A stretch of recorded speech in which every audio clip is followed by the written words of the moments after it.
Parents and OCD tips, how to distract the uncomfortable when it comes to OCD in your child.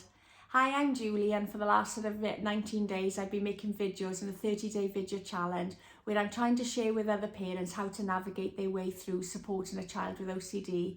I've actually been there myself. I know how challenging it is, I know how difficult it is. I also know how long the waiting lists currently are to get your child even to see a therapist, and that's why I'm making these videos in order to help you in the meantime, so you can just start slowly exposing your child to the uncomfortable while you wait for therapy.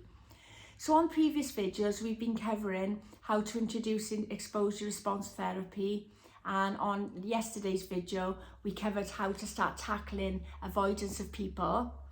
So on today's video I'm going to be sharing how to use distraction techniques and how they can help to make the procedures just that little bit more bearable. Now, it's really important that I point out exposure response prevention therapy, ERP therapy, is never going to be an easy process. It's not a quick fix and it's not an easy fix. As I say, to get my daughter to lead any sort of normal life, it took us over 4 years.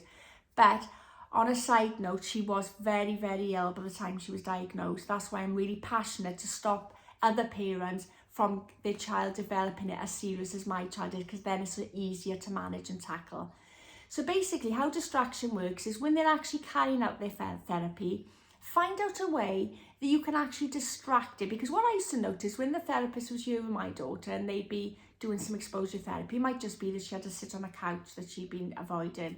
She'd sit there and I could see that they were talking to her about all different programs on the TV. Or did you watch this last night? And did you watch that? Of course, my daughter, she's a right gossip, so she loved to get involved in these conversations. But of course, before we turned around, it might have been that exposure therapy session was maybe 3 minutes, which on a normal day would have felt like forever.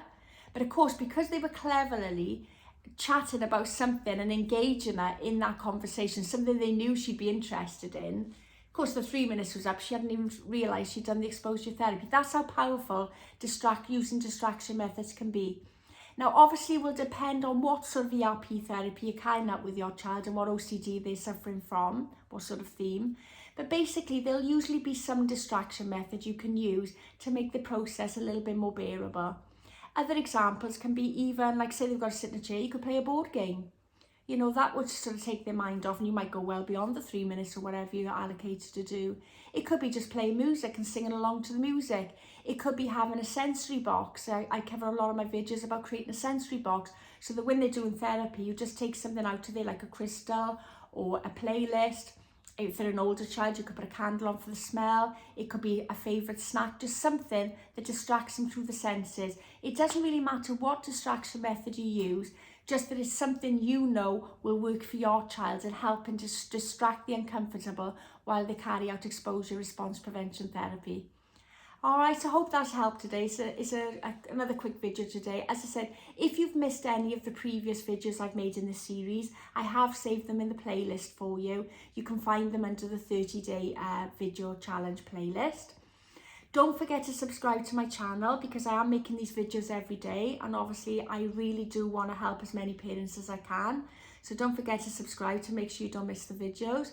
And I also have some products available. I've got some free downloadable products on my website, and I've also got some paid ones, including children's books for 5 to 8-year-olds and workshops to help teenagers with OCD, and I've also got a workbook on there.